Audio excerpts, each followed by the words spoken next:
নমস্কার বন্ধুরা, নিত্য চ্যানেলে সবাইকে স্বাগত।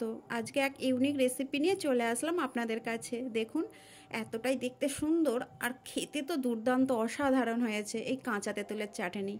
চলুন দেখতে থাকুন। যারা এই কাঁচা তেঁতুলের চাটনি খেয়েছেন তারা তো এর স্বাদই জানবেন, কিন্তু যারা খাননি তারা অবশ্যই এক্ষুনি ট্রাই করুন, কারণ কাঁচা তেঁতুল এবার কিন্তু এটাই সিজন, আর কিছুদিন পরেই তেঁতুল এবার পেকে যাবে। ছাদে উঠে দেখতে পেলাম এত তেঁতুল হয়েছে, তাই আর লোভ সামলাতে পারলাম না, কিছু তেঁতুল বলি পেরে নিয়ে আগে চাটনি বানিয়ে নিই। কাঁচা তেঁতুল দেখলেই তো লোভ লাগে, নুন দিয়েই খাওয়া হয়ে যায় যেন। আমি যেগুলো সামনে আছে সেই তেঁতুলগুলো কিছু পেরে নিচ্ছি।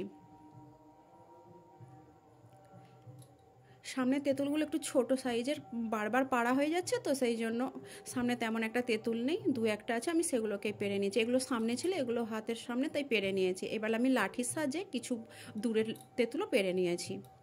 দেখুন কতটা লম্বা তেঁতুলগুলো। আমি এখানে অনেকগুলোই তেঁতুল নিয়েছি, কিন্তু এত তেঁতুলের চাটনি বানাবো না। আমি এখানে ওই 200 মতন তেঁতুল নেব, তেঁতুল নিয়ে আমি চাটনি বানাবো। আমি তেঁতুলের খোসাগুলোকে এইভাবে আগেই ছাড়িয়ে নিচ্ছি। দেখুন এইভাবে ছাড়িয়ে নিয়েছি, আর ছাড়িয়ে আমি জলের দিয়ে দিচ্ছি। আপনারা কিন্তু অবশ্যই এইভাবেই খোসা ছাড়িয়ে করবেন। ভালো করে আমি দুবার জল পাল্টে ধুয়ে নিয়েছি, আর একবার জল দিয়ে ধুয়ে নিলাম। জলটাকে ফেলে দিয়ে আমি অল্প হলুদ মাখিয়ে রেখে দিচ্ছি। আমি কিন্তু এখানে নুন মাখাচ্ছি না, নুনটা কেন মাখালাম না পরে বলছি, শুধু জাস্ট হলুদ মাখিয়েই রেখে দিলাম। এবার এর জন্য নিয়েছি 250 গ্রামের মতো চিনি। চিনিটা আমার যতটা লাগবে সেই হিসাবেই আমি দেবো। আর নিয়েছি কিশমিশ, কাজু, আর নিয়েছি 5টা এলাচ, আর ফোড়ন হিসাবে নিয়েছি 2টো শুকনো লঙ্কা আর 5 ফোড়ন। আমি একেবারেই থালায় সব গুছিয়ে নিলাম। এবার আমি উনুনে কড়াই বসিয়ে দিচ্ছি। কড়াই গরম হয়ে গেলে অল্প একটু সাদা তেল দিয়ে ওই তেলে আমি ভেজে নিচ্ছি প্রথমে কাজুগুলোকে আমি লাল লাল করে ভেজে নিচ্ছি। হালকা লাল করে দেখুন ভেজে নিয়েছি, খুব লাল করে না, হালকা লাল করে ভেজে নিয়েছি। এবার ওই তেলে আমি কিশমিশটাও ভেজে নিচ্ছি।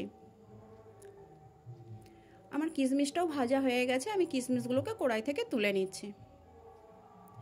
আপনারা কিন্তু বাড়িতে অবশ্যই ট্রাই করুন, আর এতটাই খেতে সুন্দর লাগে যে আপনারা বারবার খেতে ইচ্ছে করবে, আর বানিয়েও রেখে দিতে পারেন।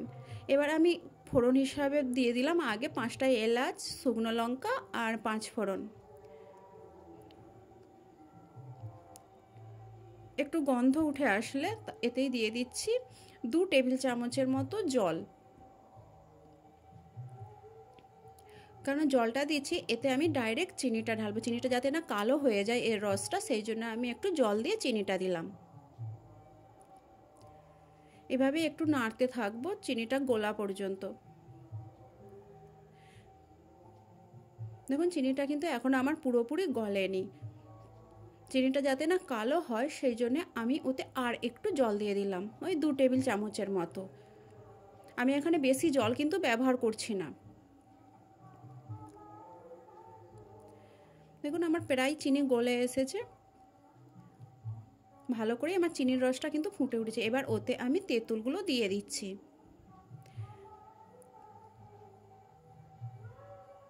সব তেঁতুলগুলোই এতে আমি এবার দিয়ে দিচ্ছি। আমি কিন্তু আর জল দিইনি, আমি জোর সবে মিলে 4 টেবিল চামচ জল ব্যবহার করেছি।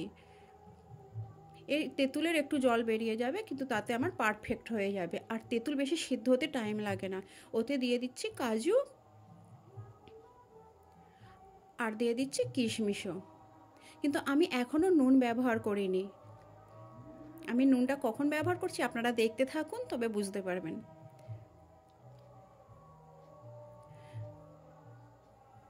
দেখুন আমার কিন্তু চিনির রসের তেঁতুলগুলো এবার আস্তে আস্তে ফুটতে শুরু করে দিয়েছে, ভালোভাবেই কিন্তু ফুটে উঠেছে। এবার আমি দিয়েছি নুন আমার একেবারে লাস্টের দিকে, কারণ নুনটা যদি আমি প্রথমেই মাখিয়ে বা আগেই দিতাম তাহলে আমার তেঁতুল ভালোভাবে গলে যেয়ে চাটনিটা ভালো হতো না, সেই জন্য আমি নুন লাস্টে ব্যবহার করলাম।